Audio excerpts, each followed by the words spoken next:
আসসালামু আলাইকুম। আশা করি সবাই ভালো আছেন। আজ বন্ধুরা দেখতে থাকো, এই যে আমার ধুন্দুল গাছ, 12 মাসেই ধুন্দুল গাছটা কি সুন্দরভাবে মাচাতে বাউনি দিয়ে দিচ্ছে। এই যে মাচাটা এখনও পুরো বাউনি দেওয়া হয়নি। এখানে এই যে গাছগুলি বাইতেছে কি সুন্দরভাবে, এক একটা ধুন্দুলের পাতা কি সবুজ সবুজ, এই যে বড় হয়ে আছে। এখনও ধুন্দুল আসেনি, ধুন্দুলের ফুল আসছে। বন্ধুরা দেখতে থাকো, এই যে আমি ধুন্দুলের ফুলগুলি দেখাচ্ছি। এই যে ধুন্দুলের ফুল কি সুন্দরভাবে, এই যে ধুন্দুলের ফুলগুলি, এই যে এখানেও ধুন্দুলের ফুল হয়ে আছে। এই যে ধুন্দুলের ফুল অনেক সুন্দর। এই যে বন্ধুরা দেখতে থাকো, এই যে ধুন্দুলের ফুলগুলি কি সুন্দরভাবে, এই যে আমি দেখাচ্ছি যে ধুন্দুলের ফুলগুলি, এক একটা পাতা অনেক বড় বড়। এই যে এখানে কোনো সার ইউজ করিনি আমি, শুধু একমাত্র গোবর সার দিয়ে দিচ্ছে। গোবর সার দেওয়াতে এই যে গাছগুলি কি সুন্দরভাবে, এই যে এখানেও একটা কানা বের হয়েছে, আর পাতাটা অনেক বড় বড় পাতাগুলি।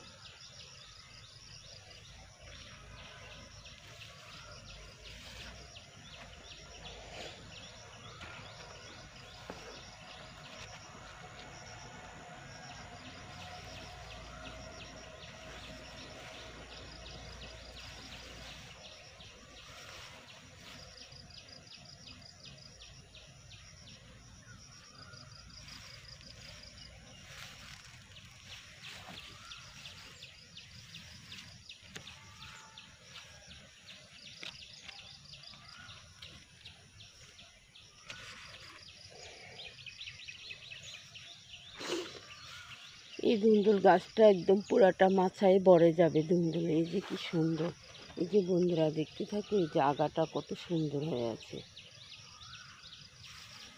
এই যে অনেকগুলি কানা বের হয়েছে। আর বন্ধুরা দেখতে থাকো, এই যে গোড়াতে অনেক কানা বের হয়েছে। এই যে আমি দেখাচ্ছি, গোড়াতে অনেক কানা, এই যে কানাগুলি দেখা যাচ্ছে।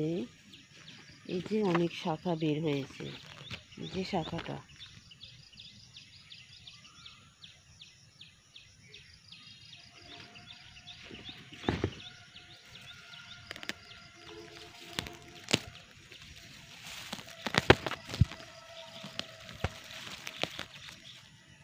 অনেকগুলি গাছ হয়েছে, সেই গাছগুলি আমি একটু পরিষ্কার করে দিচ্ছি।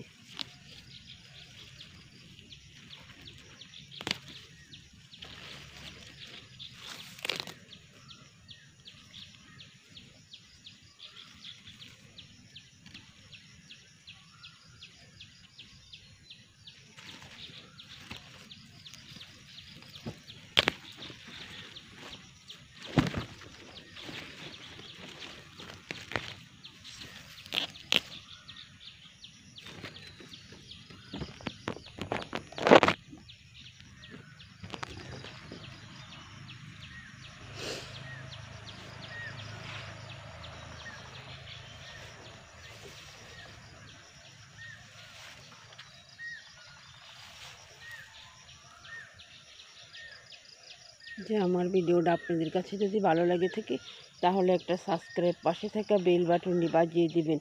এই বলে আমি বিদায় নিচ্ছি। আল্লাহ হাফেজ।